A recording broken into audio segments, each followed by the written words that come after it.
শেখ হাসিনার পায়ে লটিয়ে পড়তো, সেই শিল্পীরা এখনো দেখবেন মুভি করে বেড়ায়, গান করে বেড়ায়, তারা বিভিন্ন জায়গায় মিশে বেড়ায়।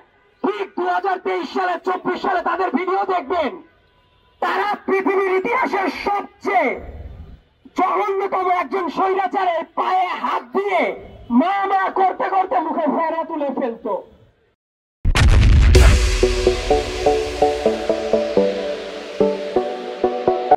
যারা ওই টাইমে ওই স্বৈরাচারের লাভের গুড় খেয়ে গেছে, তাদেরকেও জবাবদিহিতার আওতায় আনা উচিত। কেন তারা ওই পাতানো ইলেকশন গুলোর বৈধতাতে কাজ করেছে, কেন তারা ওই সিআরআই এর ফাইন নিয়ে তাদের জীবন ধারণ করেছে, কেন তারা অন্যদের জীবন নিয়ে সিনেমিনি খেলার জন্য আলো আসবেই তাদের গ্রুপ খুলেছে, অথচ তাদের মনের ভেতর ছিল সবচেয়ে বড় কালো। এই কালোগুলোকে আমাদের জাস্টিফাই করার কোন সুযোগ নেই। তারা যে অপকর্ম করেছে, সুযোগ পেলে তারা আবার সবল মারবে। অতএব তারা অতীতে যে অপকর্মগুলো করেছে, সেই অপকর্মগুলো কেন করেছে তাদের ভেতরে একটা রিকনসিলিয়েশনের দরকার আছে।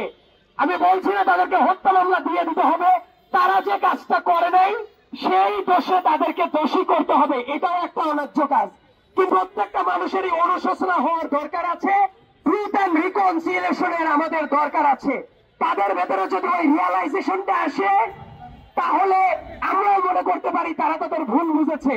কিন্তু দেখবেন তারা ভুল বোঝা না, তারা সময় সুযোগ পেলেই বারবার করে তাদের ওই যে আলো আসবেই না, বরং ওই যে তাদের মনের ভেতর যে কালো আছে, সেই কালো সবল মারার জন্য তারা অধীর আগ্রহে অপেক্ষা করে।